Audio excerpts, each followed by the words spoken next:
This is Wake Up and Lead, a daily podcast where ambitious young professionals learn to lead themselves. I'm your host, Tamsin Dorch, and today I'm going to be sharing my findings from my episode with Alicia Howson. So, number one, she talked about crushing your role. A lot of times we're thinking on to the next big thing and not focusing on where we are. I will always encourage people to think about the future and the direction that they're going with their life. Certainly, yes, but not at the expense of where your feet currently are. I've heard it put this way: the grass is always greener on the other side. Yes, that's what people say, but really the grass is only greener where you water it. So wherever you are, be a good steward of that. Absolutely crush it in your role, and that is the ideal, likely stepping stone to get to where you want to be. So if you want to get promoted in your company, or if you want a job to be created for you, the best thing you can do is absolutely crush your role. That is the best thing you could do. Now, a question to ask yourself is, as I look ahead at the organization I'm in, is there something that I would like to be moved into? Is there an opportunity for me to take on more responsibility? And like Alicia said, maybe at times there could be a role that's like created for you.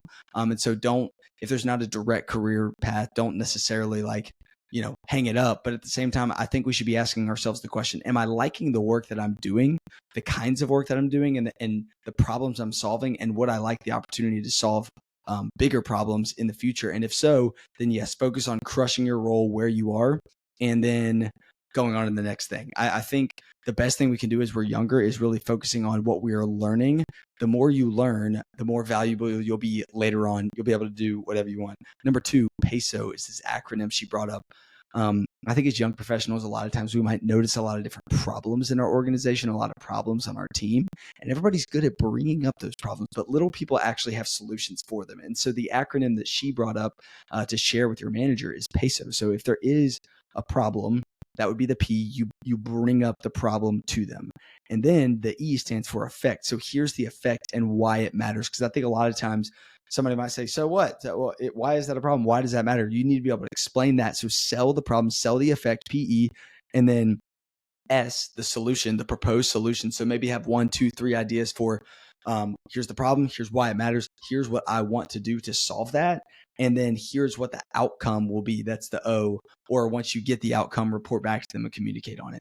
If you could do that and solve problems for your boss that way, follow that PESO model, that acronym, I mean, you are going to absolutely stand out. Nobody is doing that. Everybody can point out problems. Anybody can really say, here's a problem, here's why it matters.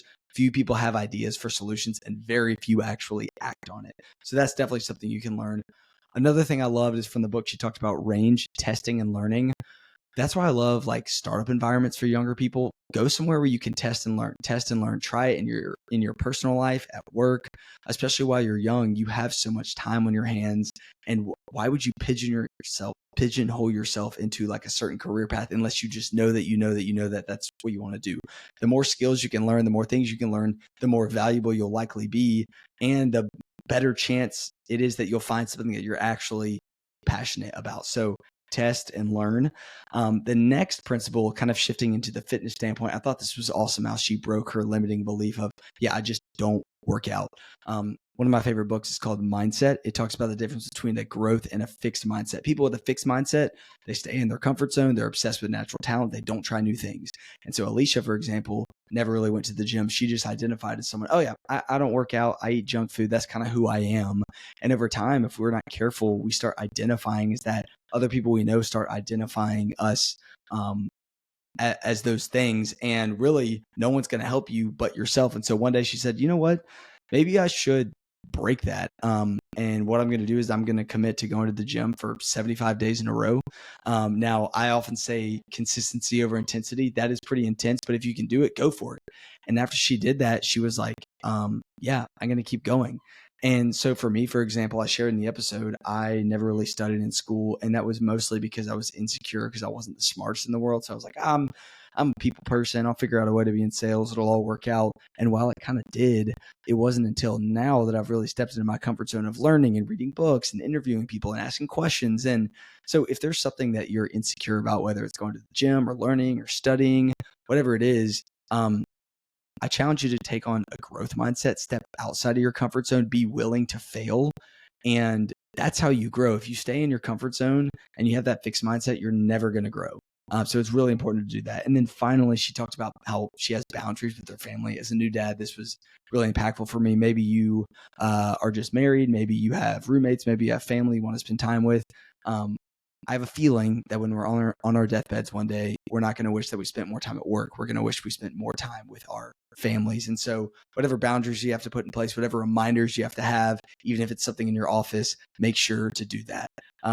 Alicia is definitely someone who has kind of been there, done that when it comes to being an ambitious young professional. She's now the COO of a company and doing a lot of really cool things. So she's definitely somebody to follow along on LinkedIn and other places. Was grateful to have her on here, and I'm learning from her all the time. Hope you did too. It's time for you and me to wake up and lead.